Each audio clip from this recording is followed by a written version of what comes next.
আসসালামু আলাইকুম রহমতুল্লাহ বরকাতুহু। দূরে কাছে দেশে বিদেশে যে যেখানেই আছেন প্রত্যেকের সুস্থতা কামনা করি। আলহামদুলিল্লাহ শাওয়াল মাসের চাঁদ দেখা গেছে। আলহামদুলিল্লাহ আগামীকাল ঈদুল ফিতরের ঈদের নামাজ অনুষ্ঠিত হইবে ইনশাআল্লাহ।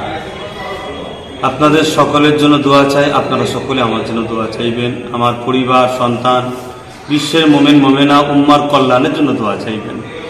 বিশেষ করে আজ দেখা যায় এই ঈদের দিনে আমার কিছু যুব সমাজ বাইক নিয়ে খুব তাড়াহুড়ো করে যাতায়াত করে। তাই অনুরোধ করছি আমার যুবক ভাইদের যে আপনারা সুস্থভাবে যাতায়াত করবেন, আস্তে সুস্থে গাড়ি চালাবেন, কেন সময়ের থেকে জীবনের মূল্য অনেক বেশি।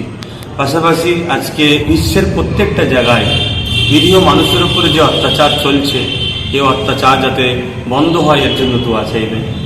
পাশাপাশি খাস করে আমরা ভুলে যেতে পারি না, তাই প্রত্যেকটা ঈদগায় প্রতিটা ইমাম, মুয়াজ্জিন, প্রতিটা মানুষের কাছে আমার আবেদন, অনুরোধ, আমার নিরীহ প্যালেস্তাইনবাসীর জন্য দোয়া চাইবেন।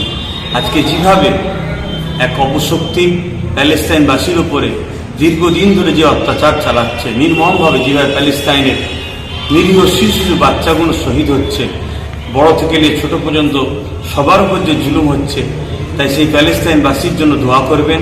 আসসালামু আলাইকুম রহমতুল্লাহ বরকাতুহু।